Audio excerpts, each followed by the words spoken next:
అదే RTV app వార్తల్ని క్షణాల్లో చదివే అవకాశం ఉంటుంది. ఒక న్యూస్ పేపర్, ఒక టెలివిజన్ ఛానల్ మీ చేతుల్లో ఎప్పుడూ ఉంటాయి.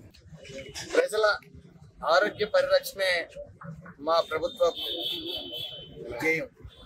అంటే ఇన్సూరెన్స్ ద్వారా సుమారు ప్రతి పేషెంట్కి కూడా, ప్రతి పౌరుడికి కూడా 25 లక్షలు కవరేజ్ అయ్యేలాగా ఈ ప్రభుత్వం ఇన్సూరెన్స్ ద్వారా నిర్ణయం తీసుకోవడం జరిగింది.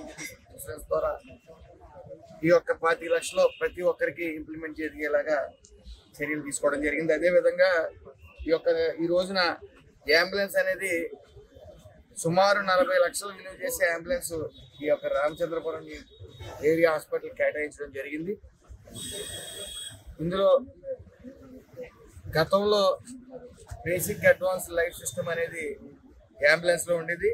మరి హై టెక్నాలజీతో ఈ రోజున అడ్వాన్స్డ్ లైఫ్ సపోర్ట్ అనేది సిస్టమ్ అనేది ఇక్కడ ఇన్బిల్డ్ చేయడం జరిగింది. సుమారు ఇందులో 42 ఎక్విప్మెంట్లు ఇందులో ఇన్బిల్డ్ అయి ఉన్నాయి.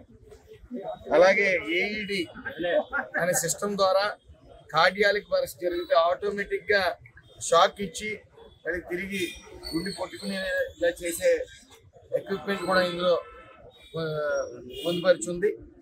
అదేవిధంగా సుమారు డ్రగ్స్ కూడా 28 రకాల డ్రగ్స్ ఇందులో ఉంచడం జరిగింది.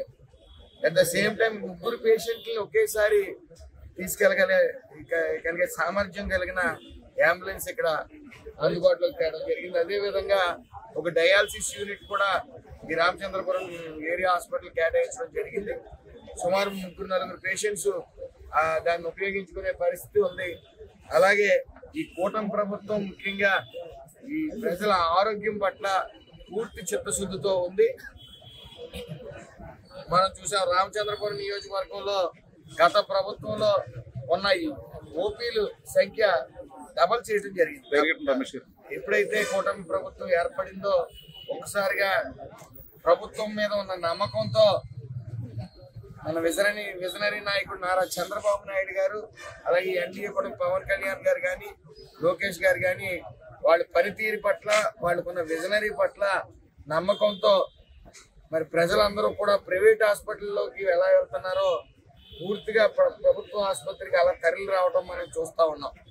ఏదేమైనప్పటికీ ప్రజల ఆరోగ్యంతో మసలాలని చెప్పి అన్ని రకాలుగానే కూడా మేము జాగ్రత్తలు తీసుకుంటా ఉన్నాం. అదేవిధంగా పేషెంట్లకు ఇచ్చే ఫుడ్ ఫుల్ క్వాలిటీ ఫుడ్ ఇచ్చేలాగా గతంలో ఉన్న ఎవరైతే కాంట్రాక్టర్ ఉన్నాడో అతను తీసి మరి కొత్త వాళ్ళు కేటాయించడం జరిగింది. వాళ్ళు కూడా సమర్థవంతంగా నాణ్యమైన ఫుడ్ని అందించడం జరుగుతూ ఉంది. అలాగే ఈరోజు ఇంకా ఫిజియోథెరపీ యూనిట్లు అవసరం అని చెప్పి పెట్టడం జరిగింది. పర్మిషన్ కోసం అలాట్ చేయమని అడగడం జరిగింది. అవి కూడా అతి త్వరలో అలాట్ అవుతాయని తెలియజేస్తూ అందరికీ నమస్కారం. తెలుగులో న్యూస్ కి ఫాస్టెస్ట్ యాప్ ఇప్పుడు టోటల్లీ న్యూ అవతార్లో జస్ట్ 5 seconds లో కంప్లీట్ న్యూస్. సోషల్ మీడియాలో ట్రెండ్స్ కి one stop solution. Live TV app voice search option తో ఇప్పుడే డౌన్లోడ్ చేయండి లేదా అప్డేట్ అయిపోండి. యాప్ లింక్ డిస్క్రిప్షన్ లో ఉంది.